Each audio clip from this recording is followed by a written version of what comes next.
Dr. Paul Williams is a British MP from the Labour Party. He represents Stockton South. Dr. Paul Williams, it's good to have you joining us. Good morning from a very cold, wintry London. All right. Very quickly, Doctor, you are championing this debate.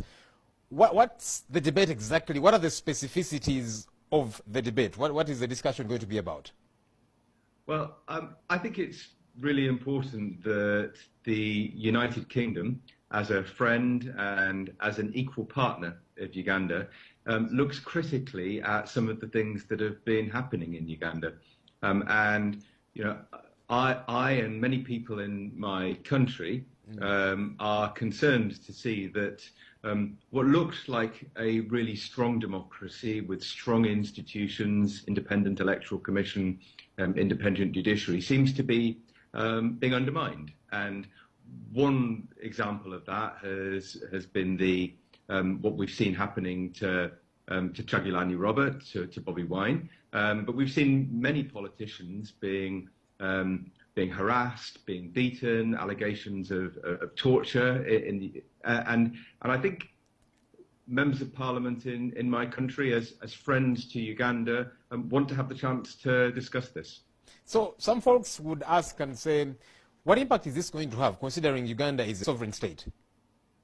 So Uganda is a sovereign state, and but it is legitimate for one country that is a partner of another country to look and to explore when they see things that are happening that look to be undermining democracy.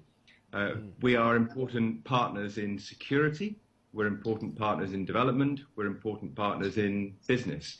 And when I listen to members of the Ugandan opposition, they tell me that democracy in Uganda is being undermined, that there's not a level playing field, and it's becoming increasingly difficult for them to see any possibility of winning any free and fair elections in the future. You've asked President Museveni before to resign, saying, in the words that he used, that he's the barrier to Uganda's development. Do you really expect that Museveni can just wake up and resign? No, I don't. The phrase, I did say that he was a barrier to development, and after 32 years in power, I do believe that he is now one of the strongest barriers to Uganda's development. I have lived and worked in Uganda, and I have seen how the regime that centralizes power in the hands of one person, that effectively is a military government in civilian clothes, it makes it very difficult for business, makes it very difficult for genuine people that want to invest in developing the country to operate. Why Uganda? There's the Democratic Republic of Congo, which has just had a tumultuous election. There's an apparent coup in Gabon. Why Uganda? Well, I think that's a very legitimate question. There are many imperfect countries in the world, and actually you could look at my own country and say that we've got ourselves in a bit of a pickle over our exit from the European Union as well. None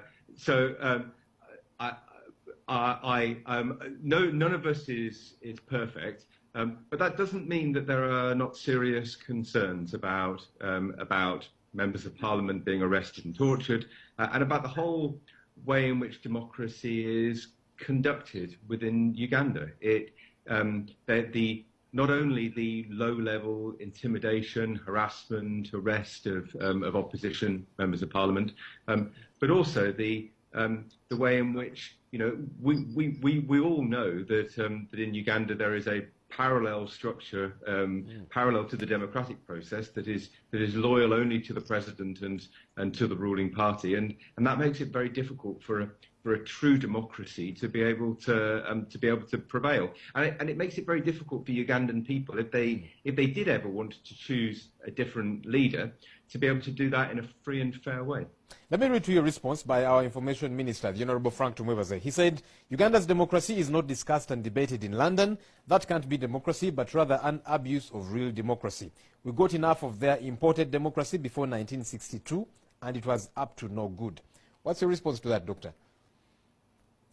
Our response is that I'm talking about 2019. Uganda and the United Kingdom are equal partners. We're equal partners in development, in security, in business. And when you have an equal partnership, when you are friends, it is right and proper that you critique your friends, and that's exactly what we are doing. Lastly, in a minute, Doctor, you are calling on British Prime Minister Theresa May and the European Union to do something about Uganda's democracy. What exactly do you want them to do? Well, I think Uganda is and Britain are partners in the Commonwealth. I think we have development, lots of developmental partnerships. And actually, if we don't see that Ugandan democracy is free, that there is a chance for a thriving opposition in Uganda, then I think it threatens the future of our partnership. Dr. Paul Williams, thank you for talking to us. Thank you for your time.